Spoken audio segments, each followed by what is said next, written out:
Hello, my name is Aaron Babcock. Welcome back to my channel. So today we're going to be discussing the 1800s, life in America, the westward vision. So a lot of events happened. There were some tragic events, but there were some really nice, positive achievements made as well.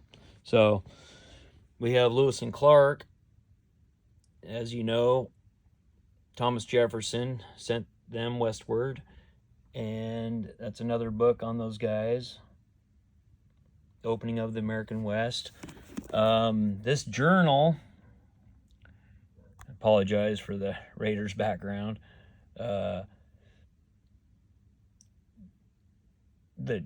journals of Patriotic gas, and basically it was discovered journals during their time in the wilderness. So there's a lot of hunting stories, and so this is a new discovery of history about the last 20-30 years ago.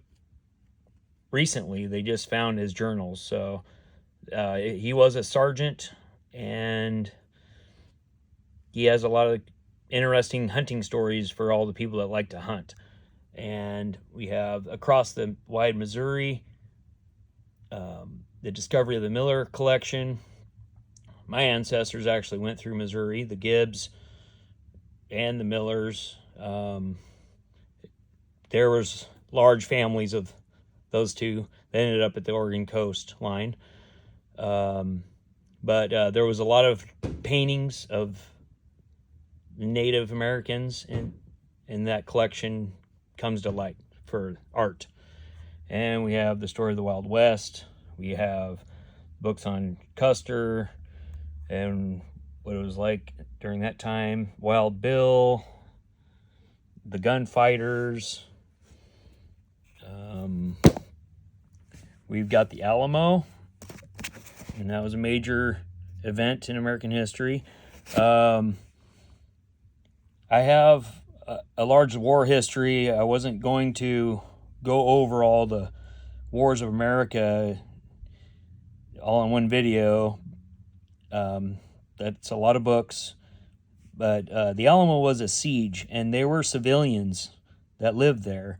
And it was the last outpost of America at that time where the borders laid. So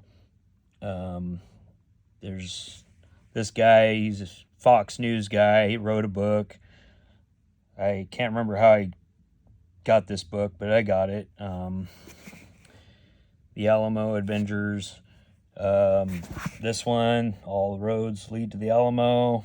David Crockett, James Bowie, William Barrett Travis. William Barrett Travis is really important on the letter he wrote for help when they were down to their last bushels of corn or food, whatever. And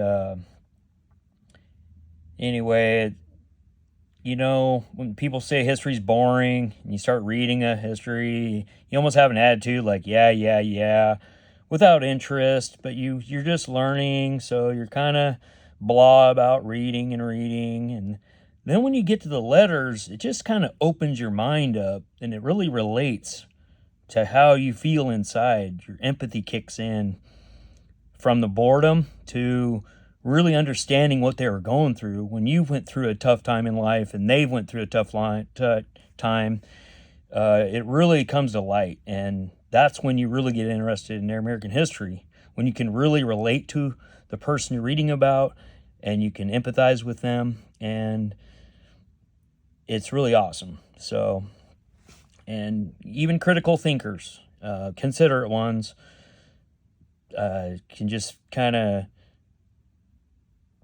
break their criticism to a point and really open up and go, whoa, this was really awesome.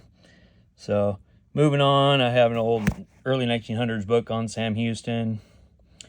I will be honest about these books of the early 1900s. Why people don't read them is they're ugly looking on the outside. The colors, the pictures aren't bad for the time period, but of today's world with these fancy looking nice covers, there's a big difference. So when you go to antique stores, you'll see a lot of these type of books.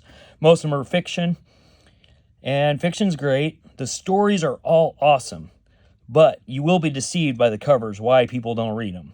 I have to be honest. I've been looking at a lot of books for a long time, and that's my opinion. And you can have your own opinion, but looks kind of matter on the outside sometimes when it comes to books. There's fancy books that look nice on the inside, and they might be boring on the inside.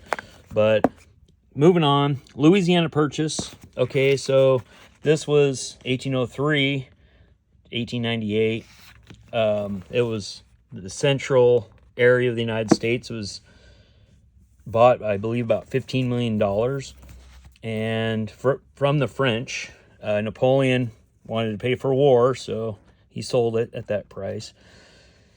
And West Point, back to this war history, but since it's 1802 and this is 1803, I figured I'd put them together as major points of the beginning of the 1800s, because as they set up forts westward, a lot of West Point leaders were headed west.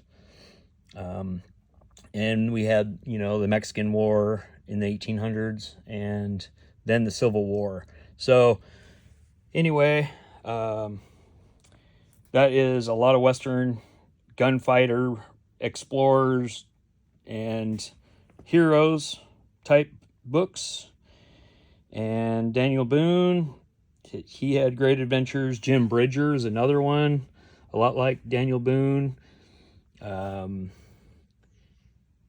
And Kit Carson, just a lot of them of the 1800s. So anyway, I hope you enjoyed all those books that I'm sharing, and I will talk to you in the next video. Thank you very much. Please like and subscribe, and I will finish up the Western life history of Patriots in the next video. Thank you.